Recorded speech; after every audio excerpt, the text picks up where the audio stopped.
हाँ। Hello friends. सबसे पहले आप सबों को बधाइयाँ, बहुत सारी बधाइयाँ आप लोगों को। आज जो सिलेबस जो केस था वो आज कोर्ट में वो केस आज खारिज हो गई है, जैसा कि आप लोग को मैंने पोस्ट किया ही था, देखा ही होगा आप लोगों ने।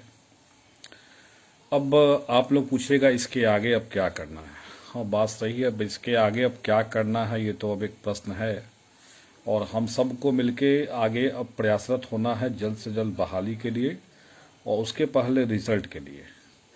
जहाँ तक बात रिजल्ट का है तो सबसे बड़े रिजल्ट में जो बाधा बन रहे थे वो आपका CWJC 85-20 केस था, और ये पूरा सिलेबस का मुद्दा था। और जब ये केस स्टार्ट हुआ था हम लोग को जानकारी थी नहीं। हम लोग तो लास्ट बार जब आनंद सर से मिलने में गया था, आनंद किशोर सर से, और जब मैथ वाला केस चल रहा था उस टाइम की मैं बात बता रहा हूँ। तो फिर आनंद सर से मैंने बोला था रिजल्ट के बारे में कि सर रिजल्ट पब्लिश नहीं हो रहा है। तो उन्होंने कहा था कि मैथ वाले केस की सुनवाई हो रही है, कि एक हियरिंग और हो जाने दीजिए, उसके बाद हम लोग सोचेंगे कि मतलब रिजल्ट दिया जाए। अगर आप चाहते हैं कि रिजल्ट दिया जाए तो मैथ को छोड़ के बाकी विषयों का रिजल्ट जारी किया जा सकता है, इस पर हम लोग विचार करेंगे। क्योंकि मैथ वाला केस उस समय कोर्ट में चल रहा था और उसमें था, तो हम लोगों ने सर से रिक्वेस्ट किया था कि सर मैथ को छोड़ के बाकी विषय का तो रिजल्ट आप दे सकते हैं। और लेकिन जिस दिन मैं आनंद सर से मिल के आया उसी दिन शाम में पता चला क्या कि CWJC 85-20 एक केस है, और जिसमें पूरे रिजल्ट पे ही स्टे लगा दिया गया। और इसमें क्या कि सिलेबस से प्रश्न नहीं पूछे गए थे, इस कारण से। तो CWJC 85-20 केस में हम लोग इंटरवेन किए, और बहुत सारे लोगों ने इंटरवेन करने से पहले बहुत सारा कमेंट किया कि ये लोग केस लड़ते हैं, बस केस मतलब वकील हैं तो इनका पेशा है केस लड़ना, इसलिए केस हर केस में इन्वॉल्व होते हैं। जबकि वास्तविकता ये है कि मैं एक शिक्षक हूँ, और आज भी मेरी आजीविका जो चलती है वो मेरे कलम से चलती है, शिक्षण से ही चलती है। ऐसा नहीं कि वकालत के पेशा से मेरा धर्म कर्म चल रहा हो। जो मूलतः जो मेरा कार्य है वो शिक्षण ही है। अब वकालत पढ़ा हूँ तो इनरोल हूँ एडवोकेट के रूप में, वो दूसरी बात है, और लेकिन मूलतः जो मेरा पेशा है वो शिक्षण ही है, और मैं शिक्षक हूँ, पढ़ाता हूँ। तो फिर बहुत लोग का साथ नहीं मिला इस केस में, लेकिन फिर भी हम लोगों ने डिसाइड किया, जो हमारे स्टेट वर्किंग कमेटी के कुछ मेंबर्स हैं जो जिनका हमेशा मेरे ऊपर फेथ रहता है, मैं उन लोग का बहुत धन्यवाद देना चाहूँगा। जैसे हमारे मित्र हैं सत्येंद्र जी, रईस अहमद जी, और भी बहुत सारे मित्र हैं, मैं किन किन का नाम गिनाऊँ आपको। लेकिन ये लोग ऐसे हैं जो हम पे हमेशा ट्रस्ट करते हैं, चाहे मैं मतलब मेरी जीत हो, मेरी हार हो, कुछ भी हो, इन लोग का ट्रस्ट मेरे ऊपर बहुत ज़्यादा है। तो आदमी को ट्रस्ट रखना चाहिए। कोई भी आदमी को सोचना चाहिए कि हाँ, कोई व्यक्ति कार्य कर रहा है तो उसकी मंशा कभी हारने की नहीं होती है। 28 जनवरी वाला भी जो केस था उसमें भी हम लोगों ने पूरे मजबूती के साथ लड़े थे, पूरे मजबूती के साथ हमने अपना पक्ष रखा था। लेकिन जब कोर्ट में ऐसा हुआ, कोर्ट ने मान लिया बोर्ड ने कि हाँ पेपर लीक हुई है, कोर्ट ने कहा कि जब बोर्ड मान रहा है तो हम लोग इसमें इंटरफेयर नहीं करेंगे, और हम लोग का केस खारिज हो गया। उसके बाद तमाम तरह का ब्लेम मेरे ऊपर आया कि आपके कारण हम लोग केस हार गए वगैरह वगैरह। अरे भैया, केस लड़ना हम लोग का काम है, अपना पक्ष मजबूती से रखना काम है। आप 28 जनवरी वाला भी केस हम लोग हारे हुए हैं, जाके उसका ऑर्डर को पढ़िए और उसमें देखिए कि हमारे तरफ से क्या क्या तथ्य दिया गया था। ऑर्डर में तो सब कुछ रहता है ना, कौन वकील क्या बोला नहीं बोला, सारे तथ्य दिए गए हैं। आप उसको पढ़िए और देखिए कि हाँ, हमने अपने तरफ से क्या कमी किया था 28 जनवरी वाले केस में। कोई कमी नहीं था। हम लोगों ने मतलब जितना हर संभव प्रयास हो सकता है वो हमने किया। YV गिरी सर को लड़ाया, पटना के सबसे टॉप लॉयर को। अब क्या कर सकते थे हम लोग, जितना हम लोग को सक्षम थे उतना हम लोगों ने किया। लेकिन अनफॉर्चुनेटली हम लोग केस हार गए, बहुत लोग का ट्रस्ट टूट गया। लेकिन कुछ हमारे मित्र हैं जो हमेशा मेरा साहस बढ़ाते हैं, और वो कहते हैं कि हम आपके साथ हैं और कोई हो ना हो कोई फर्क नहीं पड़ने वाला है। तो मेरा भी बस ये सोचना था कि खिलाफ कौन है ये फर्क नहीं पड़ता है, साथ कौन है ये फर्क पड़ता है। तो जो मित्र साथ दिए उन्होंने कहा कि नहीं सर, केस में इंटरवेन करना चाहिए आपको, और हमने भी कहा कि नहीं, केस में इंटरवेन करना जरूरी है। तो बहुत लोगों ने रूमर उड़ाया कि सरकार केस लड़ ही रही है तो आपको इंटरवेन करने की जरूरत क्या है। तो उनको मैं बताना ये चाहता हूं, अगर सरकार के भरोसे ही हम छोड़ देते केस ना, तो केस की मेंशनिंग या जो भी हम लोगों ने किया अपने स्तर से कि जल्द से जल्द केस को डिस्पोज किया जाए। ये केस आपको देखिए, ठीक है, वो तो सुनवाई 4 फरवरी को ही होने वाली थी, लेकिन आप देखें कि बार बार हम लोग मेंशनिंग किए, मेंशनिंग एक्सेप्ट हुआ, और उस दिन हो क्या गया कि जज साहब संवैधानिक पीठ में चले गए, सुनवाई हो नहीं पाई। लेकिन आप देखे होंगे उस दिन भी टॉप 1 में लिस्टेड था केस, और आज भी मैंने आपको लास्ट डे बताया था कि हम लोग टॉप 3 में रहेंगे, और देखिए टॉप 3 कौन कहे, पहला ही केस हम लोग का था। तो अपने असर से हमने प्रयास जितना हो सका है रिजल्ट बचाने के लिए हमने किया है, और ऐसा कोई गारंटी भी नहीं कि मेरा रिजल्ट एकदम आ ही रहा है, लेकिन मैं आज लाइव वीडियो ऑन रिकॉर्ड ये बात बोल रहा हूं, मेरा रिजल्ट आए चाहे मेरा रिजल्ट ना आए, अभी जिस शिद्दत से लड़ रहा हूं आगे भी लड़ूंगा आपके लिए, क्योंकि मैं चाहता हूं कि अब ये अगर आप सोच लो कि मेरा जॉब हो तभी फायदा है, बाकी लोग का हो ना हो उससे कोई मतलब नहीं है, तो हम लोग का ये विचार कभी से भी नहीं रहा है। और आप सभी जानते हैं कि मैं बिहार टेट सीटेट उद्यन शिक्षक बाहरी मोर्चा का सदस्य हूं, और सब लोगों की एक उम्मीद रहती है कि हाँ सर लोग हैं पटना में, तो केस के बारे में हो या कोई और भी विषय हो पे हो आगे रहेंगे, उसको देखेंगे, और हम लोग आगे लड़ते भी हैं, हर जगह रहे हैं। तो आज जो जीत हुई है वो जीत में एक कोर्ट को ये हम लोग को बस नजर करना था कि भाई इतने सारे जो बच्चे हैं जो हर विषय के हम लोगों ने इंटरवेनर बनाया था, कि कोर्ट को लगे कि नहीं सारे बच्चे जो रिजल्ट जिनका आ रहा है वो चाहते हैं रिजल्ट आए और उनके अकॉर्डिंग टू सिलेबस सही है। आप कहोगे सिलेबस गलत था ये वगैरह वगैरह, उसी कारण से तो केस नीरज जी ने किया था, आप देखे ही होंगे आप लोग, और उसी के लाइट में बोर्ड ने 16 मई को एग्जाम रद्द किया था। तो अब तो कोर्ट में ये जस्टिफाई हो गया ना कि कोर्ट जो बिहार बोर्ड का जो विज्ञापन था वो सही था, और जो रिजल्ट आया वो भी सही होगा। अब जिसका रिजल्ट आए उनको मेरी तरफ से शुभकामनाएं हैं अग्रिम, और मेरा नहीं भी आएगा तो परेशान होने की जरूरत नहीं है, 1 से 5 और 6 to 8 में है, कहीं ना कहीं हो जाएंगे।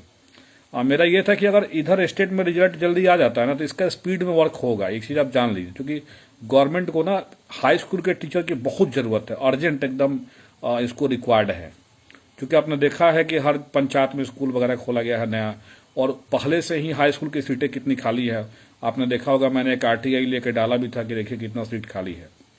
तो गवर्नमेंट की रिक्वायरमेंट बहुत ज़्यादा है हाई स्कूल में। शिक्षा मंत्री का भी बयान है कि तुरंत हम लोग हाई स्कूल की बहाली करेंगे, और बहाली में सबसे बड़ा जो बाधा था वो ये केस था। अब ये केस तो खारिज हो गया, चलिए अब केस का ऑर्डर लोड होने दीजिए, ऑर्डर लोड होने के बाद ही आगे बिहार बोर्ड कोई एक्शन लेगी और रिजल्ट देने के संदर्भ में। तो पहले ऑर्डर लोड हो जाने दीजिए। और कल एक और जो 2-3 दिन पहले जो केस था निधि राज वाला केस, निधि राज वाले केस में भी जो 106 स्टूडेंट का था परीक्षा लेने का जो निर्देश हुआ है, तो वो दोनों ऑर्डर के कॉपी के अवलोकन करने के बाद ही बिहार बोर्ड रिजल्ट के संदर्भ में अपना कदम बढ़ाएगा। तो रिजल्ट तो आएगा जरूर। अब एक चीज था कि जो सिलेबस का जो मुद्दा बार बार जो हवा बना हुआ था ना, वो हवा दूर हो गया। और वैसे जो भर्ती फसाऊ गैंग हैं, और भर्ती फसाऊ गैंग के सरगना के मुंह पे आज जोरदार तमाचा लगा है कि उसको भी लग जाए कि जो आप कर रहे थे वो सही नहीं कर रहे थे। ईश्वर देखता है, सत्य परेशान हो सकता है, पराजित नहीं। बहुत हम लोग परेशान हुए 16 मई के बाद से। तो आप लोग तो बस समझिए कि 16 मई के बाद जो केस लड़ा गया, आप लोग सब लोग समझे कि 1000 रुपया 500 रुपया हम दे दिए, बैठे हुए हैं घर से। लेकिन आप ये सोचिए कि 1500 लेने के बाद जो आदमी पटना में खुद से दौड़ रहा है, वो भी उस लॉकडाउन में। लॉकडाउन था पूरा, मतलब पटना बंद था, कैसे टाइपिंग करवाना है, कैसे उसकी ड्राफ्टिंग को कंप्लीट करवाना है, सारा चीज खुद दौड़ भाग करके मैं करवाता था। लेकिन अब अनफॉर्चुनेटली हार गए, किस्मत हमारी खराब थी, अच्छा थी, जो कहिए आप उसको। अब एग्जाम दोबारा हुआ है, अब देखिए अब इसका रिजल्ट बहुत जल्द आने की उम्मीद है। और मैं उम्मीद करता हूं कि दोनों केस के ऑर्डर को अपलोड होने के अवलोकन के बाद ही रिजल्ट आएगा, क्योंकि 106 जो विद्यार्थियों वाला केस है, उस केस में क्या हुआ है ये देखने वाली बात होगी। अब यहाँ 2 बातें हैं। अगर उस केस में सिर्फ ये होगा कि 3 महीना में इन लोग का एग्जाम ले लीजिए 106 विद्यार्थियों का, तब तो बोर्ड अपना रिजल्ट दे सकता है 106 लोगों के लिए। उसके पास रास्ता है कि 106 लोगों के लिए सीट उतना रिजर्व करके बाकी रिजल्ट जारी कर दे। या अगर उस केस में ये ऑर्डर होगा कि नहीं 106 का एग्जाम लेने के बाद ही आपको रिजल्ट देना है, तो हो सकता है कि बोर्ड जल्द से जल्द एग्जाम आयोजित करे और जल्द से जल्द रिजल्ट दे। लेकिन जहां तक मेरी जानकारी है, 106 विद्यार्थियों वाले केस में सिर्फ ऑर्डर ये हुआ है कि 3 महीना में एग्जाम कंडक्ट कराना है।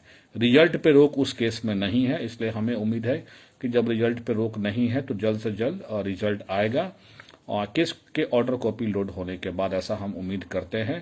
तो वेट करिए आप लोग कि केस की ऑर्डर कॉपी जल्द से जल्द अपलोड हो। एक चीज और कहना है, आगे भी हम लोग को सजग रहना है। ऐसा नहीं कि हम लोग अब केस जीत गए और मतलब कि हम शांति से बैठ गए। रिजल्ट आने के बाद भी बहुत सारी बाधाएं हैं, बहुत सारी बाधाएं इन द सेंस कि हम लोग को तब भी ऑब्जर्व करता रहना पड़ेगा कि कौन व्यक्ति किस तरह का केस करता है रिजल्ट को फंसाने के लिए, आगे में भी कहीं कुछ हो। तो वो सब के लिए हम लोग को तत्पर रहना है। ऐसे कैविएट फाइल करने के लिए भी बहुत सारे दोस्त लोग बोल रहे थे कि ग्रुप में कि कैविएट फाइल कर दीजिए कि आगे जो भी कोई स्टेट पे केस होगा तो वो हम लोग की बातों को सुनने के बाद ही डिस्पोज किया जाएगा उस केस को। तो ये भी बातें चल रही हैं ग्रुप में। अब देखते हैं आगे में जो निर्णय होगा वो स्टेट वर्किंग कमेटी के सारे लोग अपना डिसाइड करेंगे। और एक बात मैं ऑनेस्टली बोलना चाहता हूं कि स्टेट वर्किंग कमेटी सारे वैसे लोगों का संगठन है जो रिजल्ट चाहते हैं। जो लोग भी रिजल्ट के खिलाफ हैं, अगर वो ग्रुप में जुड़े हुए हैं तो ग्रुप छोड़ के निकल जाए भाई। अब मैं स्पष्ट, पहले तो मैं नहीं कुछ बोलता था, लेकिन अब मैं स्पष्ट बोल रहा हूं, ये ग्रुप बना हुआ है इसलिए स्टेट वर्किंग कमेटी के रिजल्ट आए। हम ये सोच के नहीं कर रहे कि मेरा रिजल्ट आएगा। हम आज भी कह रहे हैं ऑन रिकॉर्ड, मेरा रिजल्ट नहीं भी आएगा तब भी आप लोग के लिए उतना ही लड़ूंगा। ये आप ऑन रिकॉर्ड रख लीजिए, क्योंकि अगर रिजल्ट नहीं आएगा तो प्राइमरी में जाएंगे, प्राइमरी में सीटें हैं, उधर होगा। उधर भी नहीं होगा तो ऐसा थोड़ी है कि आदमी के अभी भी तो कमा ही रहे हैं। ऐसा तो नहीं प्राइवेट सेक्टर में काम नहीं कर रहा, आदमी काम कर ही रहा है। सब कोई चाहता है गवर्नमेंट सेक्टर में जाना, कि गवर्नमेंट सेक्टर में हो जाए थोड़ा रिलैक्सेशन रहेगा। काम तो आदमी प्राइवेट ही भी कर रहा है, ऐसा तो नहीं कि बैठा हुआ आदमी, ऐसा कुछ नहीं है। तो इसलिए आप लोग एकदम निश्चिंत रहिए। अब थोड़ा सा हम लोग को रिलैक्स होना है और एक चीज फोकस रखिए कि वो ऑर्डर शीट जैसे लोड होता है वेबसाइट पे बताइए हम लोगों को।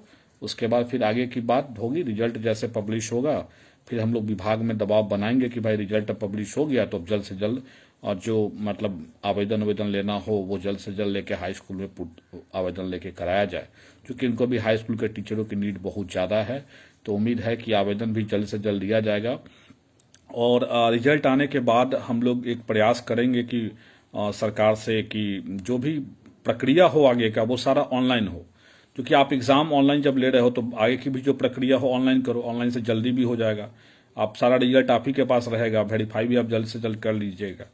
ठीक है, तो वेट किया जाए हम लोग रिजल्ट का। और उम्मीद करता हूं कि जैसे ही ऑर्डर कॉपी लोड होगा उसके अवलोकन के बाद अगर ऑर्डर कॉपी में कोई बाध्यता नहीं होगी रिजल्ट पे तो उम्मीद करता हूं कि जल्द से जल्द रिजल्ट आ जाएगा। ठीक है, आप सबों को शुभकामनाएं और मेरी तरफ से अग्रिम शुभकामनाएं हैं कि रिजल्ट आप सबों का आए। और जो भी इस ग्रुप से जुड़े हुए हैं उन सबको बहुत बहुत धन्यवाद अपना समर्थन और प्यार देने के लिए। आपका भाई आलोक श्रीवास्तव हमेशा आप लोग के लिए खड़ा था, पहले भी खड़ा था। भले ही मैं केस हार गया था, लोगों ने बहुत सारे ब्लेम भी लगाए थे मेरे ऊपर, लेकिन मैं उन चीज़ों का परवाह नहीं करता। जब भी आप कोई काम करने चाहते हैं तो ऑब्वियस है कि कुछ लोग का काम ही है आपकी आलोचना करना। तो मैं चाहता हूं ऐसे आलोचक भी रहें, क्योंकि वो आलोचना कर देंगे तब तो आदमी अच्छा काम करेगा। आज एक संतुष्टि बस मिली है कि बस जो बार बार जो लोग कोर्ट में चले जाते हैं सिलेबस नहीं है, सिलेबस नहीं है, सिलेबस नहीं है, तो लो भैया अब तो हो गया ना कोर्ट से। और एक बात जान लीजिएगा, इस कोर्ट में जो सिलेबस का ऑर्डर आ जाएगा अच्छी तरीके से। अब जब इस कोर्ट ने इंटरवेन नहीं किया तो अब आगे हमें लगता है कोई कोर्ट करेगा इंटरवेन। लेकिन फिर भी अपने से सजग रहना है, सचेत रहना है। धन्यवाद सबों को।